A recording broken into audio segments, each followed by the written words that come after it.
like what we might be getting. Zirene going into Champion Select number 2. Lucian banned away again. And there's just so much respect here as well. Uzi was talking about, even though he's the defending champion, he's talking about how he respected PraY and how he saw the way he had performed previously. If you go back to, I believe, 2013, that All-Star event where we had the 2-on-2s, PraY won the 2-on-2s alongside MadLife back in the day, the bottom lane. Old school. We're going back 4 years at this point, but we're seeing these guys have kind of 1v1 and 2v2 championships under their belt, and they're hungry to get that next one here. Uzi with the ban onto the Draven yet again. Misfortune also going to be taken off the table, so you've got 3 out of 3 bans the same so far. Not necessarily in the same order, I believe, but still same champions. Azir, another ban matching up. Now Uzi's only got 1 ban left, so if he wants to take Zoe away, he'll have to do it on that one, or he could opt into the Zoe mirror match. Say, look, I know your champion's very strong. I'm just going to do it better than you.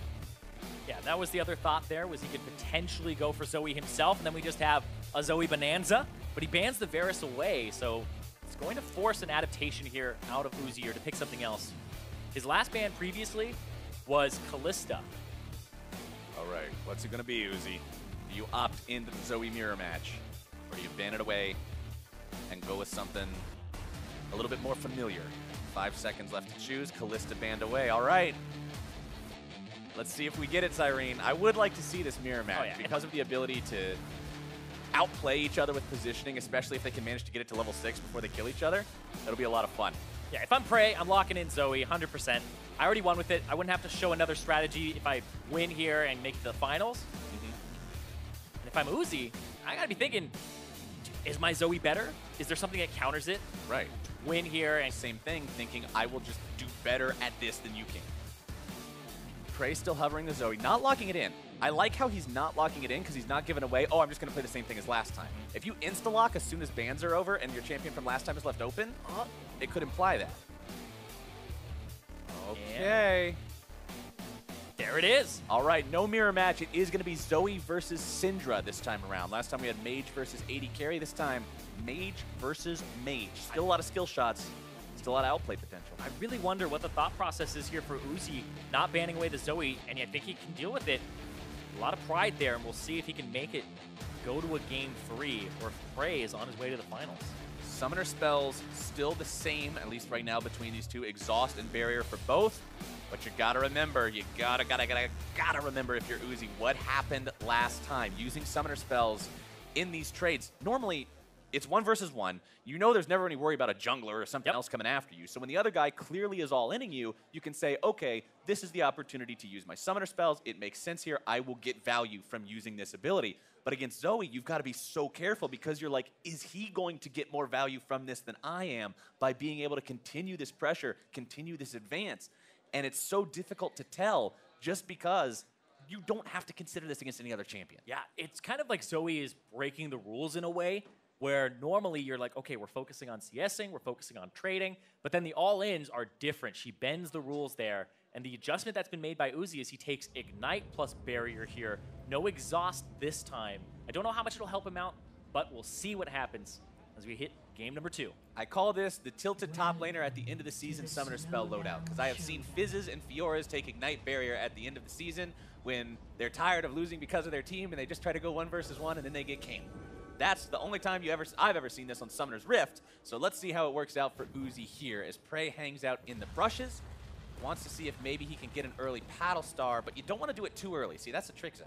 You do it too early, guys got time to get back. You don't actually get anything for your Paddle Star, so you've got to have that. It's the paddle pocket. You got to hit the Paddle Star right in that time pocket where the minions are just arriving, and you end up costing Uzi a potion. Can PraY find the paddle pocket? He's just dancing right now. Hold on. Paddle pocket. Nope, get back in the bush. Nope, okay. You were saying? Okay, he did not find the paddle pocket. Where the minions are colliding, we are here.